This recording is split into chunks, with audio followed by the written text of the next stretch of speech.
One Halloween night, wind stirred the leaves in the pumpkin patch outside the old Wilkerson house. Inside the house, old man Wilkerson sat, waiting. Hurry up! He grumbled. Mrs. Wilkerson took a pie out of the oven and set it down on the table. About time, said the old man. He stared at the pie with his one good eye. It was perfect pie, round and brown as toast. He said. I does love a perfect pie. Mrs. Wilkerson cut a slice of pie and put a pie on a plate. She held the steaming pie under Mr. Wilkerson's nose. After we pass on, she said in her sweetest voice, there will be no more pie. Ha! He shouted. And I ain't going. He stabbed the pie with his fork, but just as he raised it to his mouth, he froze. He gasped and died. That same night, by the light of the Halloween moon, Mrs. Wilkerson buried Mr. Wilkerson in the pumpkin patch.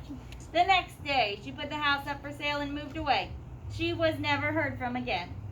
Of course, no one ever heard from Mr. Wilkerson again either. He was, after all, dead. Or was he?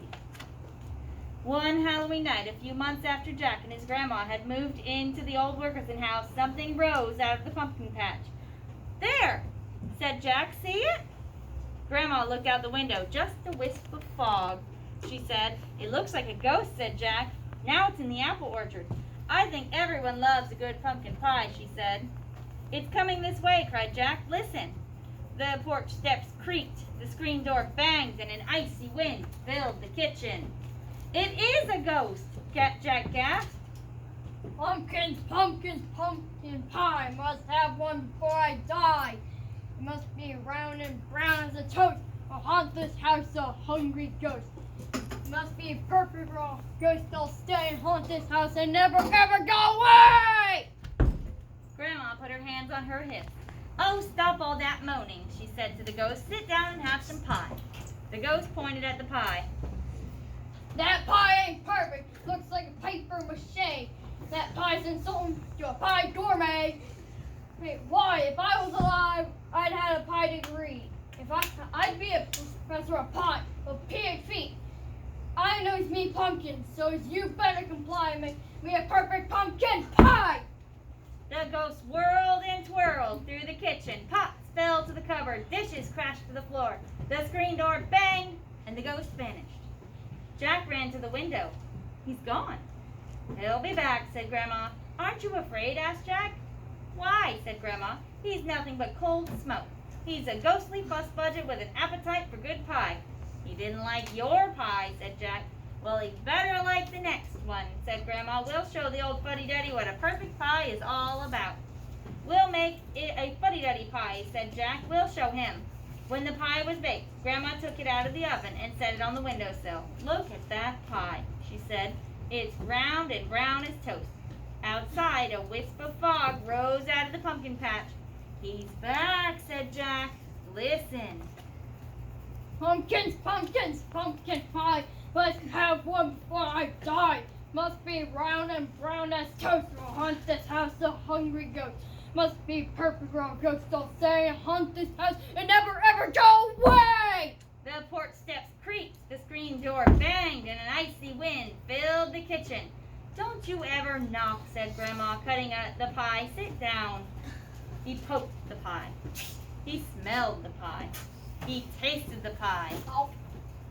No! He moaned. This pie ain't perfect. There's things are missing. Pay attention, don't you listen. A pumpkin pie about whipped cream is enough to make a dead man scream. And this pie is bland. It's underdone. Next time, please.